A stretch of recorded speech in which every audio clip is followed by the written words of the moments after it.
Bago ang lahat mga kaibigan, naka-sale ngayong araw sa Shopee itong E-Glade Bomber Casual Jacket for Men Waterproof, na dati ay mabibili pa ng 2,556, ngayon ay mabibili na lang ng 958. Napakamura na lang, ang laki po ng discount, ang gaganda pa ng mga available na kulay ng jacket na ito.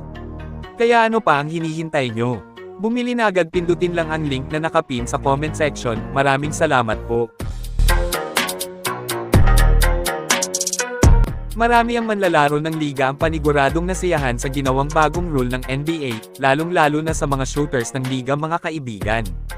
Ang bagong rule ay tinatawag na high five o hot stove contact, kung saan hindi pwedeng galawin ng defender ang kamay ng binabantayang player before and after tumira ang shooter.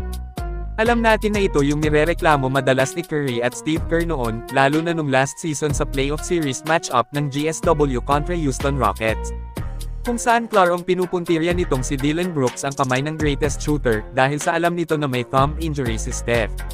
Noon wala pang foul, ngayon ay foul na po, hindi na pwedeng gawin yon sa shooter.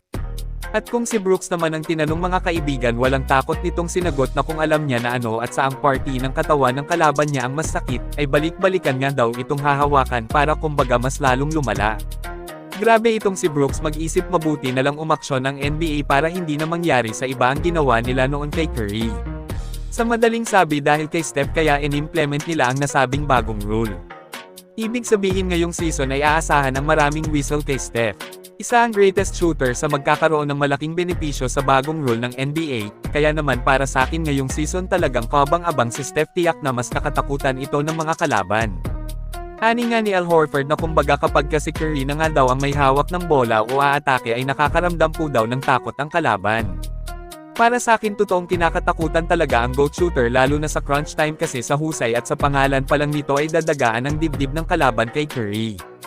Kayong mga kaibigan, ano ang masasabi nyo tungkol dito? Mag-comment lang po.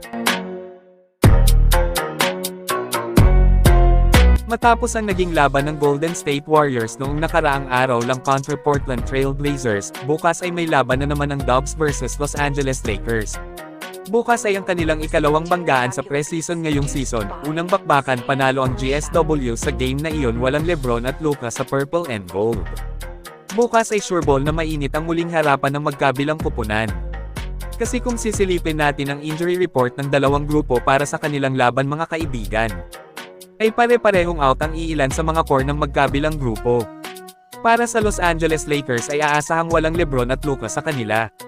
Sa Golden State Warriors naman ay hindi maglalaro sina Moses Moody, Stephen Curry, Jimmy Butler at Al Horford. Si Draymond mukhang maglalaro siya bukas, inaasahang magiging starting 5 lineup ng GSW ay sina Brandon Podziemski, Buddy Hield, Jonathan Kuminga, Draymond Green at Quinton Post. Kung small ball naman, posibleng sina Podziemski, Pat Spencer, Buddy Hield, Kuminga at Draymond bilang sentro. Sa Lakers si Reeves at Ayton inaasahang maglalaro at mukhang debut pa yata bukas ni Marcus Smart. Kaya magandang laban ito, sukatan ng lakas ang magkabilang team na wala sa kani-kanilang grupo ang mga superstar nila. Kayo mga kaibigan, anong team sa tingin nyo ang mananalo bukas? I-comment lang po yan sa ibaba at akin pong babasahin yan. Maraming salamat po, mag-iingat at God bless sa lahat.